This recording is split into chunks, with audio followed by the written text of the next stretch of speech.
So hello guys, what's up. I hope you are doing well. So आज की इस video में हम डिस्कस करने वाले हैं क्लास फिफ्थ ईवीएस एनसीईआरटी का चैप्टर नंबर 14। इससे पहले चैप्टर नंबर 14 के दो वीडियो में डाल चुका हूं क्वेश्चन आंसर्स के, तो ये जो है थर्ड वीडियो रहेगा हमारे पास, जिसके अंदर की हम चैप्टर नंबर 14 के तीसरे पार्ट को जो है कवर करेंगे। यहाँ पर हम सारे के सारे क्वेश्चंस को डील करेंगे जो कि पीछे छूट गए थे। So let's start. तो फर्स्ट क्वेश्चन हमारे पास ये बच जाता है, how you ever have you ever seen people in your area helping each other when. क्या आपने आपकी एरिया के जो पीपल है, क्या आपने कभी उनको एक दूसरे की हेल्प करते हुए देखा है? व्हेन, अगर देखा है तो कहाँ पर देखा, वो आपको लिखना है यहाँ पर। सो लास्ट ईयर, ये आप अपने हिसाब से भी लिख सकते हो, जो अगर आप खुद लिख सकते हो। अगर नहीं लिख सकते तो यहाँ से देख के इसको लिख सकते हो। Last year few houses in our locality got burned. पिछले साल क्या हुआ, हमारे जो हमारे आस पड़ोस के कुछ घर थे, मेरी लोकेलिटी के कुछ जो घर थे वो जो है जल गए थे, ठीक है, got burned. At that time all the neighbours helped them in all possible way. उस समय क्या किया, सभी जितने भी वहाँ पर जो नेबर्स थे उन्होंने उनकी हेल्प की, मतलब जहाँ पर आग लगी हुई थी वहाँ पर उन लोगों की उन्होंने हेल्प की, एक दूसरे की वो हेल्प कर रहे थे वहाँ पर जितना हो सकता था, इन ऑल पॉसिबल वेज। तो फर्स्ट क्वेश्चन हमारे पास ये हो गया। सेकंड क्वेश्चन हम देखते हैं, why do people live together in a neighbourhood. आपने देखा होगा कि जो लोग होते हैं ज़्यादातर वो जो है आस पड़ोस में रहना पसंद करते हैं, अपने नेबरहुड में रहना जो है पसंद करते हैं। अब जैसे आपने देखा होगा जो घर बनते हैं वो इकट्ठे इकट्ठे बनते हैं इस तरह से। अब ऐसा नहीं होता कि एक घर यहाँ पर बन गया, कई किसी दूसरे आदमी ने बहुत ही ज़्यादा दूर बना लिया वो घर। तो लोग जो है ये कोशिश करते हैं कि वो अपने नेबर में जो है, नेबरहुड में ही जो है इस तरह से घर बनाए। तो वो ऐसा क्यों चाहते हैं, तो यहाँ पर देखिए क्या लिखा है, people live together in a neighbourhood to help each other and to share sorrow with each other. अब यहाँ पर देखिए, जब लोग जो है इकट्ठे इकट्ठे होंगे तो क्या होगा, वो जो है खुशी में भी साथ रहेंगे, गम में भी साथ रहेंगे। मतलब वो अपनी खुशी को भी साझा कर सकते हैं और अपने गम को भी जो है साझा कर सकते हैं, और एक दूसरे की वो जो है हेल्प भी कर सकते हैं। अगर मान लीजिए बहुत दूर दूर घर है तो वो एक दूसरे की हेल्प भी नहीं कर पाएंगे। मतलब मान लीजिए मुझे हेल्प की ज़रूरत है तो मुझे मेरे पास हेल्प करने के लिए कोई नहीं होगा, और अगर मान लीजिए कोई मेरा पड़ोसी है उसको हेल्प की ज़रूरत है तो वहाँ पर भी जो है हेल्प के लिए ज़रूर कोई भी नहीं होगा। तो इस तरह से जो है अगर जो घर जो है नज़दीक होंगे तो क्या होगा, हम एक दूसरे की हेल्प भी कर सकते हैं, और जो हमारे सौरों और जो हमारी खुशियाँ होती है हम उनको जो है बांट सकते हैं। नेक्स्ट हम चलते हैं नेक्स्ट क्वेश्चन की ओर, पेज नंबर 137 के अंदर, make your own report which mention the following. अब यहाँ पर देखिए पेज नंबर 137 के अंदर 137 के अंदर आपको जो है रिपोर्ट बनाने के लिए बोला गया है। अब क्या क्या लिखना है आपने उस रिपोर्ट में, यहाँ पर देखिए, make your own report which mention the following, उसके अंदर ये चीज़ों का मेंशन होना चाहिए। अब फर्स्ट देखिए क्या है, cause of disaster, date and time. अब जो डिजास्टर की आप बात करने वाले हैं उसका आपको कारण बताना है कि मतलब किसकी वजह से वो डिजास्टर हुआ। दूसरा आपको बताना है कि उसकी डेट क्या है, मतलब कब हुआ वो डिजास्टर, और टाइम भी आपको बताना है, ठीक है। दूसरा क्या आपको बताना है, what kind of damage did it cause to life belongings livelihood, मतलब वहाँ के जितने भी लोग थे उनके ऊपर उस डिजास्टर का क्या प्रभाव पड़ा। मतलब जब जो डिजास्टर वहाँ पर हुआ जिसका आप मेंशन करोगे यहाँ पर रिपोर्ट में, तो वहाँ पर जो है डिजास्टर होने के बाद जो है उनको किस किस तरह की समस्याओं का सामना करना पड़ा वो आपको बताना है। थर्ड देखिए, which people came forward to help, मतलब जब डिजास्टर हो गया तो कौन कौन से लोग जो है सामने आए, मतलब जिन्होंने की हेल्प की। और चौथा है हमारे पास, विच गवर्नमेंट ऑफिसेस और अदर ग्रुप्स, मतलब कौन कौन से ऐसे गवर्नमेंट ऑफिसेस थे या ग्रुप्स थे जो कि सामने आए हेल्प करने के लिए। तो ये हम यहाँ पर देखेंगे।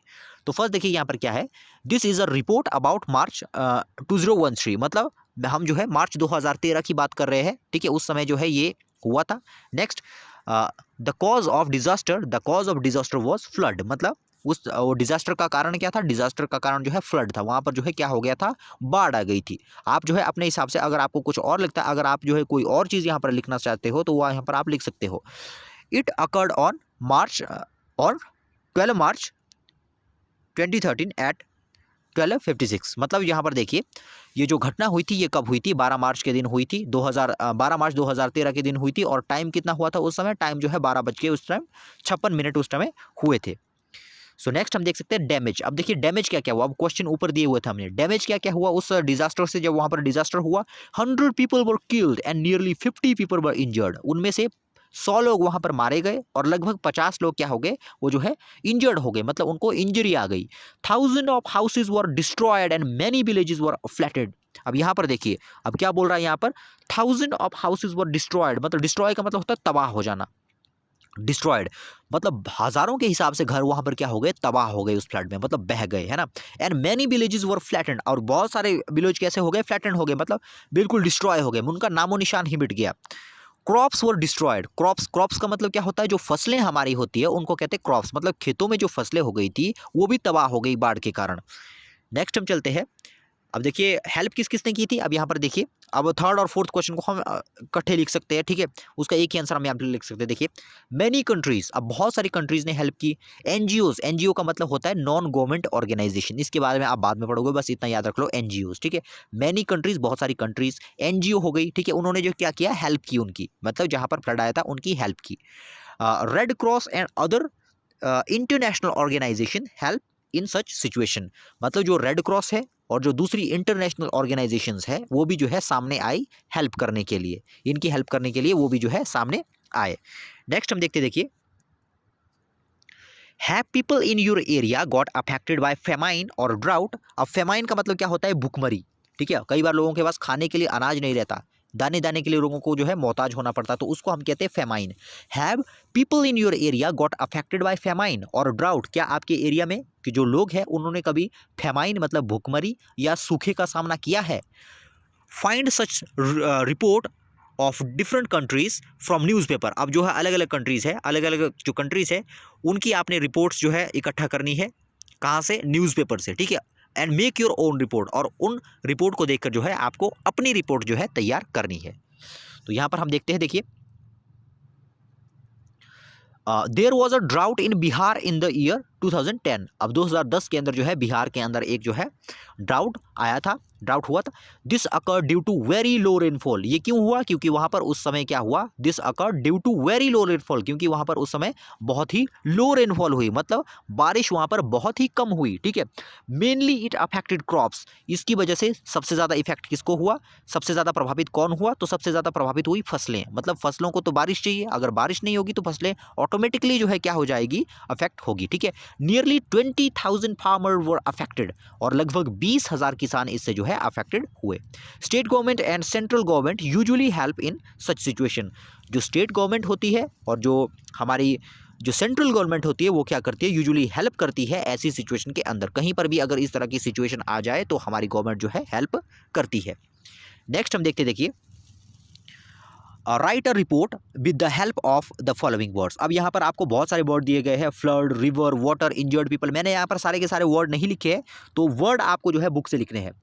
इन वर्ड का यूज़ करके आपको अपनी एक रिपोर्ट बनानी है, मतलब जितने भी यहाँ पर वर्ड आएंगे इनका यूज़ करके आपको एक रिपोर्ट बनानी है, मतलब जो आप रिपोर्ट बनाओगे उनके अंदर ये वाले वर्ड जो है होने चाहिए। अब मैंने बहुत सारे वर्ड को यहाँ पर स्किप किया हुआ है, लेकिन जो रिपोर्ट मैंने बनाई है उनमें जो उस रिपोर्ट में मैंने सारे के सारे वर्ड लिए हुए हैं, तो यहाँ पर जितने भी यहाँ पर वर्ड है तो आपने बुक से जो है इनको लिखना है, जितने भी वर्ड्स है, तो इनको हम देखने की कोशिश करते हैं। यहाँ पर देखिए क्या क्या लिखा है इसमें।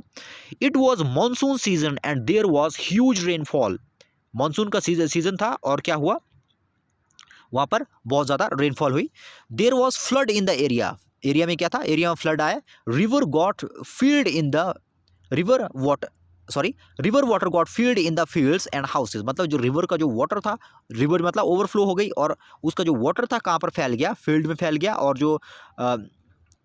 जो घर थे उसके अंदर तक घुस गया। Such houses got damaged and many injured people were seen there, बहुत सारे हाउसेज क्या हो गए, बहुत सारे हाउसेज जो है डैमेज हो गए और बहुत सारे लोगों को जो है इंजरी आई। People rushed toward higher places, people जो है कहाँ की ओर रश किया, उन्होंने उन्होंने जो है हायर प्लेसेस की ओर रश किया, क्योंकि जो निचले वाले इलाके थे वहाँ तो बाढ़ आ गई, इसलिए वो ऊंचे ऊंचे इलाकों पर जा रहे थे। People lived in camps, people कहाँ रह रहे थे, कैंप्स में रह रहे थे।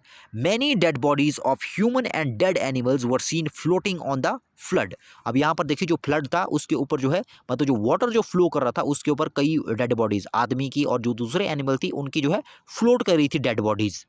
नेक्स्ट हम देखते हैं water got filled in the fields and houses, ये तो हमने देख लिया। Such houses got damaged and many injured people were seen there. People rushed toward higher places. People lived in camps. Many dead bodies of human and dead animals were seen floating in the flood water. Many houses were under the water. अब बहुत सारे houses ऐसे थे जो पानी के अंदर ही समा गए, मतलब डूब गए। People who lost their houses, belonging, animals, friends, etc. were all sad. अब वो वाले लोग जिन्होंने क्या कर लिया, जिन्होंने अपने houses को लॉस्ट कर दिया, सॉरी जिन्होंने क्या कर दिया, लॉस्ट देयर हाउसेज, जिन्होंने अपने जो उनके जो घर थे उनको गवा दिया, बिलोंगिंग्स, एनिमल्स, फ्रेंड्स, मतलब बहुत सारी चीज़ें ऐसी थी जो लोगों ने गवा दी, और उनको गवाने के बाद लोगों को कैसा फील हो रहा था, वो काफ़ी सैड फील कर रहे थे। Water was down in a few days, जो वाटर का जो लेवल था वो तो काफ़ी कम हो गया कुछ दिनों में, but diseases were spread in the area, लेकिन उस एरिया में डिजीज जो है बहुत लंबे समय तक जो है फैलते रहे, due to dirty and polluted water. अब आपको पता है कि जितना ज़्यादा डर्टी और पॉल्यूटेड वाटर होता है, अगर वो हमारे आस पड़ोस में रहता है, जैसा कि हम पहले पढ़ चुके हैं मॉस्किटो वाले चैप्टर में, तो क्या होता है, उनमें कई तरह के जो है मॉस्किटो और दूसरे कीट पतंगे उत्पन्न होते हैं जो कई तरह की बीमारी को जो है फैला सकते हैं। दूसरा हम देखते, देखिए, people were homeless and were trapped in the camps. अब पीपल क्या हो गए, होमलेस हो गए, उनके घर तो पानी में डूब गए या बह गए पानी में, तो उनको कहाँ रहना पड़ रहा है, उनको जो है कैंप्स के अंदर रहना पड़ रहा है। Government announced relief package for the affected people, affected families, जो अफेक्टेड फैमिलीज थी, मतलब जो कि बाढ़ के कारण प्रभावित हुई थी, उनको सुरक्षा मुहैया करवाने के लिए, मतलब उनको रिलीफ देने के लिए गवर्नमेंट ने क्या किया है, रिलीफ पैकेज को भी जो है इंट्रोड्यूस किया है। सो ये थे वो वाले क्वेश्चंस जो कि रह गए थे। पार्ट नंबर 3 के अंदर हमने इन सारे के सारे क्वेश्चन आंसर्स को कंप्लीट कर दिया। आई होप कि आपने वीडियो को एंजॉय किया होगा। मिलते हैं नेक्स्ट वीडियो में, तब तक के लिए गुड बाय।